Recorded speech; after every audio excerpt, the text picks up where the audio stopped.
네, 하나님 말씀 나누겠습니다. 이사야 13장 1절부터 22절입니다. 왜 열방을 심판하려고 하시는가? 라는 제목으로 하나님 말씀 나누겠습니다. 왜 열방을 심판하려고 하시는가 합니다. 우리가 이사야 메시지를 계속 나누고 있는데 12장까지의 메시지는 이스라엘이란 나라에 하나님께서 주목하시면서 그 이스라엘의 나라가 하나님께 순종하지 않자 하나님께서 심판을 하십니다. 그죠? 심판의 도구를 사용하시는데 그 도구가 누구였냐면 이스라엘 주변의 열강들이었습니다. 주변 나라들이었습니다.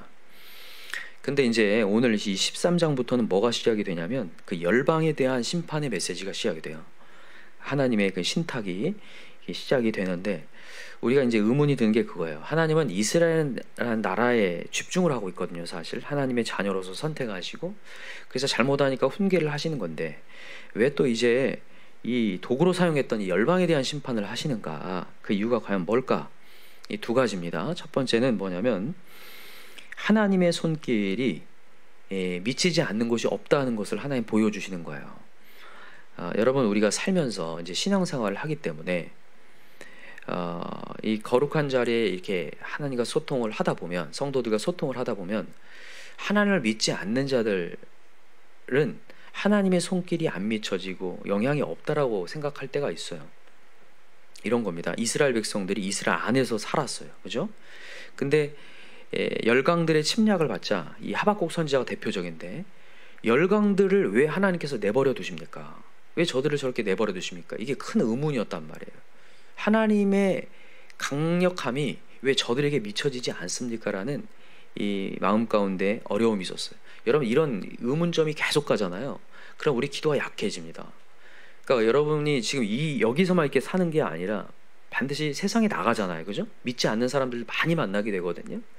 근데 그럴 때에 야, 하나님이 여기에도 영향을 미칠까? 이 미친다고 하는 하나님의 손길이 미친다고 하는 확신이 없는 순간 기도가 약해지고 그 사건 속에서만 매여 있어요. 상황 속에 매여 있거든요. 그러나 하나님이 오늘 이 열방에 대한 심판을 통해서 말씀하시는 거예요. 하나님의 손길이 안 미치는 곳이 없다라는 거예요. 아까 전에 우리가 찬양 36장을 찬양했는데 만유의 구주라고 얘기하죠. 만유. 저는 이 만유라는 단어를 참 좋아하는데 만유가 무슨 뜻이냐면 만만에다가 있을 유거든요. 우주의 모든 것을 얘기해요. 여러분 우리 하나님은 만유의 주입니다. 만유의 주. 만유. 정말 우주 전체를 통치하고 계시기 때문에 손길이 안 미친 곳이 없어요. 그래서 여러분과 제가 오늘도 어떠한 사람을 만나든지 믿는 사람이든 믿지 않는 사람이든 어떤 여러분 사건과 이벤트가 있든지 하나님의 영향이 다 있습니다. 그래서 이스라엘 백성들이 블레셋을 물리치고 난 다음에 돌을 세우는데 그 돌의 이름을 에벤에셀이라고 하죠. 하나님이 어디까지도 오셨다. 여기까지도 도우실 수 있구나. 그들이 놀래서 이게 얘기한 거거든요. 이제 하나님의 영향력이 끝났구나라고 여기고 있었는데 미스바 기도를 통하여서 하나님의 영이 임하고 사무엘 선지자가 하나님의 영을 받아서 하나님의 인도를 받았더니 그렇게 강대했던 블레셋을 한꺼번에 물리치는 모습을 보면서 하나님이 이렇게까지도 올 수도 있고 여기까지도 올 수 있구나. 우리의 이성을 뛰어넘는구나를 깨닫는 거거든요. 그래서 여러분과 제가 오늘도 하나님의 손길이 안 미친 곳은 없다. 그래서 여러분 어떤 순간에 여러분 두려움이 찾아오거나 압박감이 올 때에 우리 기도합시다. 하나님 여기에도 역사하여 주십시오. 능력을 행하여 주옵소서. 그래서 이렇게 열방에 대한 심판의 메시지를 얘기하고 있는 거예요. 두 번째입니다. 두 번째는 뭐냐면 하나님 외에 의지하는 모든 것은 쇠락한다는 것을 보여주기 위해서 열방의 심판이 있는 거예요. 여러분 이스라엘 백성들이 지금 계속해서 하나님을 주목해야 되는데 하나님을 주목하지 않죠. 계속 의지를 합니다. 그죠? 그 당시에 강대한 나라들을 계속 의지하는데 첫 번째는 아수르를 의지했고 그 다음에 애굽을 의지했고 나중에는 바벨론을 의지해요. 계속 의지할 대상들을 바꿔가요. 왜 바꿔가냐면요. 쇠락하니까. 아수르가 바벨론의 멸망을 당하거든요. 또 이 아수르가 또 애굽을 치거든요. 그러면서 이렇게 점점점 강대한 나라들이 다 달라지기 시작하니까 거기에 이쪽 붙었다 저쪽 붙었다 하는 거예요. 여러분 우리가 항상 명심해야 될 것은 변하지 않는 힘은 딱 한 가지인데 하나님입니다. 제가 정말 좋아하는 찬양이 어저께나 오늘이란데 이 135장 아시죠? 어저께나 오늘이나 세상 변하고 변할지라도 여러분 어제나 오늘이나 동일하신 분은 하나님이라는 것, 여러분 항상 명심하시기 바라요. 하나님만이 변하지 않고 우리에게 힘을 미칠 수 있고 구원의 길은 그대로 있다라는 거죠. 그걸 하나님께서 보여주시기 위하여서 지금 이 열방에 대한 심판을 보여주고 있는 거예요. 여러분 한번 우리가 이제 이 성경을 역사하니까 이게 성경을 3자로 보게 되잖아요. 여러분들이 만약에 이스라엘이라는 나라에 이렇게 딱 찾아 들어갔어요. 이제 이 상황으로 한번 들어가 봅시다 우리가. 근데 여러분은 뭐라고 조언할까요? 아수르에 붙으세요. 지금은 이제 애굽에 붙으세요. 이제 바벨론에 붙으세요라고 얘기할까요? 아니면 하나님께 붙으세요라고 얘기할까요? 당연히 하나님께 붙으세요라고 얘기하겠죠, 여러분. 그죠? 제가 이런 질문을 왜 하냐면 이 새벽에 그냥 당연한 얘기를 왜 하냐면 여러분 우리가 삼자라 보니까 이렇게 되는데 우리가 이 상황에 우리가 입장이 되잖아요. 이게 그렇게 어려워요. 나도 모르는 사이에 이 상황 속에 있어서 아수르에 붙는다니까요. 나도 모르게 바벨론에 붙어요. 하나님에 붙기보다 하나님께 외치며 기도하기보다는 여기 앞에서 전전긍긍하는 내 모습을 본다고요. 누군가에게 조언은 너무나 잘할 수 있는데 내가 막상 그 자리에 딱 붙으면 이상하게 하나님이 싹 없어져 버립니다. 안개같이 없어져 버려요. 이 세상이 안개인데 이 세상이 그렇게 두렵고 무서워지기 시작하거든요. 그래서 여러분 오늘도 말씀이 있는 줄 믿습니다. 바벨론이라는 그렇게 강대한 나라가 무너지는 것을 보거든요. 여러분 이사야 선지자 외에도 여러분 대선지서가 꽤 있는데 이사야, 그다음에 예레미야, 에스겔 똑같은 메시지가 뭐냐면 열방에 대한 심판이 꼭 있어요. 신탁의 메시지가 꼭 있는데 이게 무엇이냐면 의지한 모든 것들은 다 삭제된다라는 거예요. 오직 하나님만 남고. 여러분 이 이사야 이 13장부터 시작해가지고 27장까지가 열방에 대한 그 하나님의 신탁과 심판에 대한 메시지가 상당히 많이 할애되고 있거든요. 그러면서 하나님의 결론이 뭔지 한번 가볼까요? 이사야 한 30장을 가볼게요. 이사야 30장 1절과 이사야 31장 1절 두 절이 이 결론을 맺는 메시지예요. 열방에 대한. 자, 한번 읽어봅시다. 하나님이 이스라엘 백성에게 뭐라고 얘기하고자 원하시는가? 이 열방의 심판에 대해서. 자, 이사야 30장 1절 같이 시작. 여호와께서 이르시되 패역한 자식들은 화 있을진저 그들이 개교를 베푸나 나로 말미암지 아니하며 맹약을 맺으나 나의 영으로 말미암지 아니하고 죄에 죄를 더하도다. 아멘. 이게 하나님의 지금 메시지예요. 누구를 말미암지 아니하면 나로 하나님을 말미암지 않는다는 거예요. 자, 거기 나로 말미암지 아니하며라고 이게 박스를 해놓으세요. 또 하나는 나의 영으로 말미암지 아니하고에도 박스를 해놓으세요.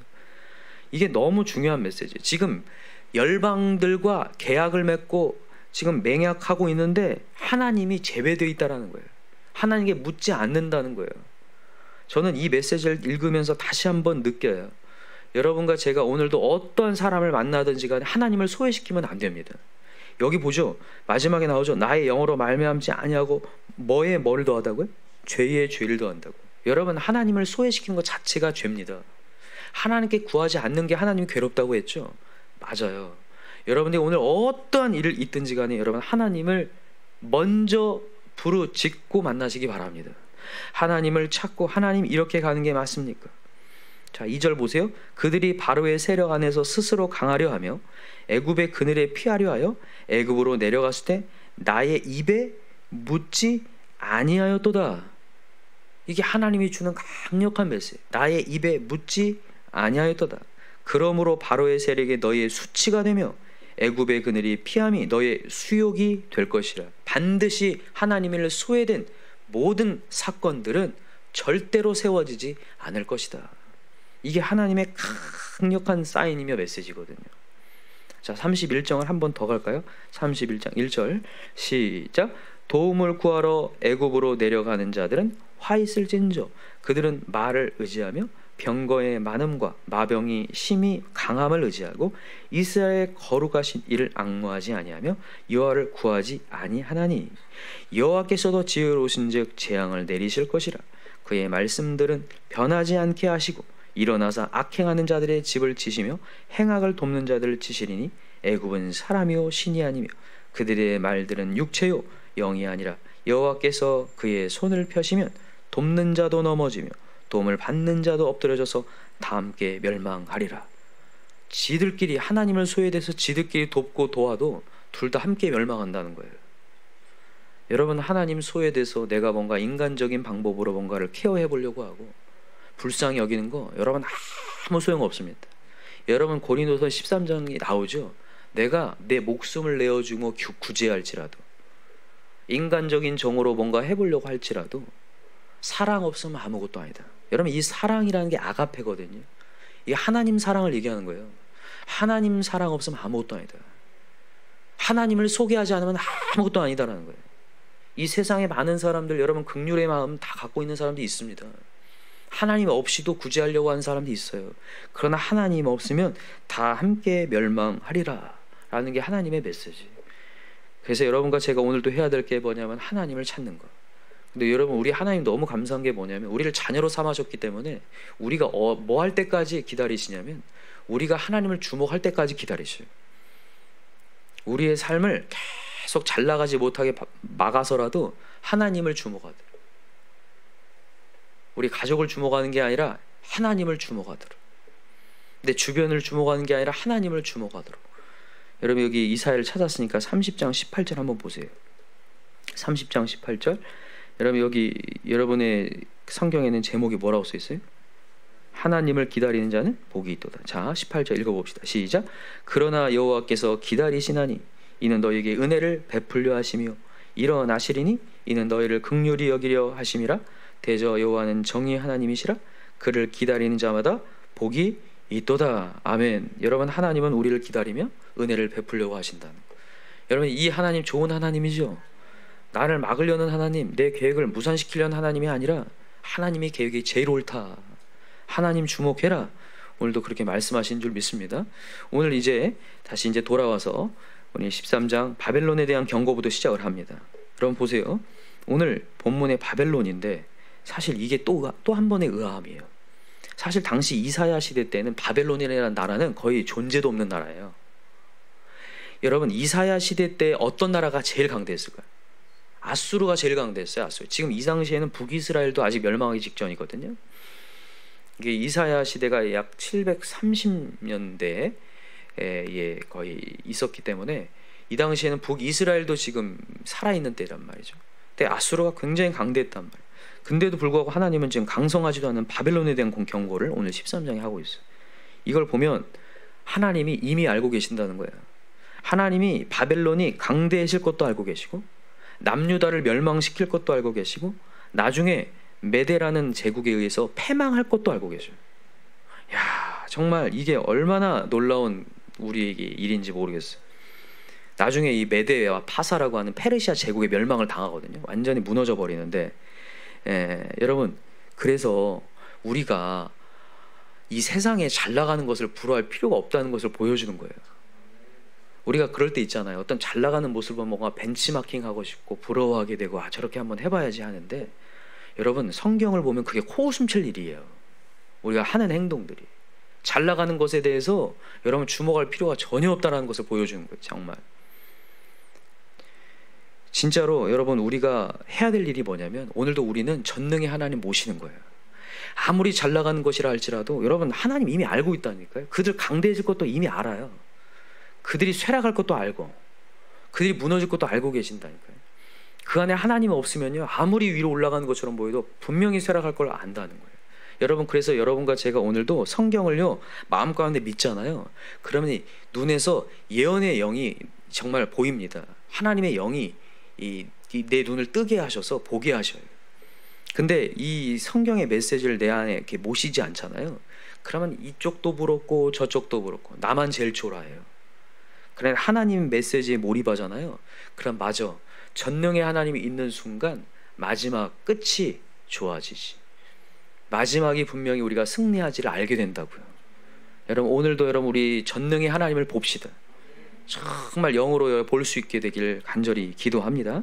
그래서 여기 이 메시지를 하고 있는 거예요. 그래서 여러분 보세요. 한번 3절 읽어봅시다. 하나님께서 이 바벨론이라는 나라를 어떻게 하시니? 자, 3절 시작. 내가 거룩하게 구별한 자들에게 명령하고 나의 위엄을 기뻐하는 용사들을 불러 나의 노여움을 전하게 하였느니라. 하나님의 노여움이 이제 나타나는 거예요, 바벨론에. 왜냐? 이 바벨론은 하나님이 없으니까요. 자, 4절 시작. 산에서 무리의 소리가 나며 많은 백성의 소리가 드니 곧 열국 민족이 함께 모여 떠드는 소리라. 만군의 여호와께서 싸움을 위하여 군대를 검열하심이라. 아멘. 여러분, 만군의 여호와, 여러분 여호와 이름 중에 하나가 만군의 여호와거든요. 하나님은 군대를 거느리시는 분이라는 거예요. 이 군대가요, 누군가에겐 저주가 되고 누군가는 축복이 되거든요. 여러분, 우리에겐 축복이 될 줄 믿어요. 하나님을 섬기는 자에게 군대가 돼요. 여러분, 야곱이 에서를 만나기 전에 두려움에 벌벌 떱니다. 근데 그때에 여호와의 사자를 만나요. 근데 이게 사자들이라고 해서 복수로 돼 있어요.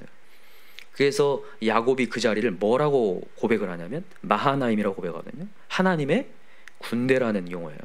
하나님의 군대를 만든다. 야곱이 혼자서 예서를 만나는 것처럼 보이지만 뒤에는 하나님의 사자들이 따라하고 있었다는 거예요. 왜냐하면 하나님은 야곱을 통해서 이스라엘 민족을 만들 거니까. 저는 확신합니다. 여러분들을 가족 가운데 불러내신 이유는 여러분, 하나님께서 여러분을 통하여서 민족을 만드실 건데 그냥 혼자 만드는 거 아닙니다. 하나님의 사자들이 따라오고 있는 줄 믿어요. 마하나임, 만군의 여호와 함께 하신다는 거죠. 그러나 여러분, 하나님을 따르지 않고 하나님을 주목하지 않으면 이 여호와의 군대가 우리를 소멸시키는 저주가 돼버린다는 거죠. 여러분, 이 바벨론이란 나라가 그래요. 만군의 여호와께서 싸움을 위하여 군대를 검열, 하나님이 이제 군대를 점검하셔요. 심판하려고, 축복하려고 검열을 하셔야 되는데 진노하시려고. 자, 5절 보세요. 무리가 먼 나라에서 하늘 끝에서 왔으며 곧 여호와와 그의 진노의 병기라 온 땅을 멸하려 함이로다. 참 안타까움이죠. 바벨론이라는 나라가 너희는 애곡할지어다 여호와의 날이 가까웠으니 젖는 자에게서 멸망이 임할 것이미로다. 그러므로 모든 손에 힘이 풀리고 각 사람의 마음이 녹을 것이라. 이 바벨론이라는 나라가 앞으로 이제 엄청나게 강대해지는데 진짜 아수르를 완전히 그냥 초토화시킬 만큼 강대해지거든요. 그러나 이 나라가 자기의 교만을 통하여서 결국에는 무너지게 되고, 이 메디아라고 하거든요. 메디아, 그리고 페르시아에 의해서 멸망을 당하는데 여러분 17절 보세요. 자, 17절 시작. 보라, 은을 돌아보지 아니하며 금을 기뻐하지 아니하는 메대 사람을 내가 충동하여 그들을 치게 하리니. 하나님이 충동시켜서 치게 한다는 거예요. 하나님께서 그의 마음을 움직여서 치게 하신다. 여러분, 다시 한번 모든 것이 다 하나님의 손에 있는 줄 믿습니다. 믿으시기 바라고. 그래서 여러분, 우리가 할 일은 뭐냐면 오늘도 여러분, 우리 하나님께 무릎을 꿇는 겁니다. 힘써 여러분 여호와를 아는 것 중요할 줄 믿어요. 지난 우리 성령에 대한 얘기하면서 하나님 지식의 영이라 말씀드렸는데 야다라고 했습니다. 하나님을 아는 지식이라고 말씀드렸어요. 여러분, 오늘도 어떤 상황 속에서 하나님이 생각나야 돼요. 오늘도 기도할 때 하나님 오늘 성령을 가득 부어주셔서 오늘도 세상에 나갔을 때 하나님이 떠오르기 원합니다. 만군의 여호와 되시는 여호와의 군대 마하나임을 내가 보기 원합니다. 나 혼자 가는 것이 아니라 하나님이 천군 천사가 나와 함께함을 내가 느끼기 원합니다. 오늘도 그런 성령이 충만하여서 민감해져서 영으로 볼 수 있는 그런 시간이 되게 해달라고 기도하시기 바랍니다. 오늘도 세상의 여러 것들에 대한 부러움과 세상의 여러 것들에 대한 눌림 속에 있지 마시고 전능의 하나님이 내 안에 계신다, 또 담대함으로 나아갈 때 역사가 될 줄 믿습니다. 기도합시다. 이 시간에 우리 간절히 기도할 때 하나님의 손길은 안 미친 곳이 없다 말씀하여 주셨는데 나도 모르는 사이에 하나님 이곳까지 미치십니까? 나도 모르는 사이에 믿음이 약해지고 나도 모르는 사이에 내 감정대로 나아가게 되는 모습을 보게 됩니다. 하나님, 오늘도 다시 또 한적한 곳에 가서 무릎을 꿇는 자 되기 원합니다. 하나님, 도와주옵소서. 에베네셀 하나님, 여기까지도 도우실 수 있는 하나님을 믿습니다. 여러분의 사업체에, 여러분들의 기업에, 여러분들의 가정에 에베네셀 하나님의 돌이 분명히 세워지는 줄 믿어요. 오늘 이 시간 간절히 기도할 때 하나님 잊지 않게 해달라고. 하나님이 내 안에 있는 순간 만군의 여호와 함께 하신다 했는데 이제 나는 군대를 거느리는 하나님의 자녀다, 자부심을 가지고 오늘 세상을 이기는 자 되게 해달라고, 역사가 되게 해달라고 이 시간에 우리 주여 삼창 간절히 부르고 기도합시다. 주여 주여 주여. 하나님 아버지 감사합니다. 오늘도 하나님께서 은혜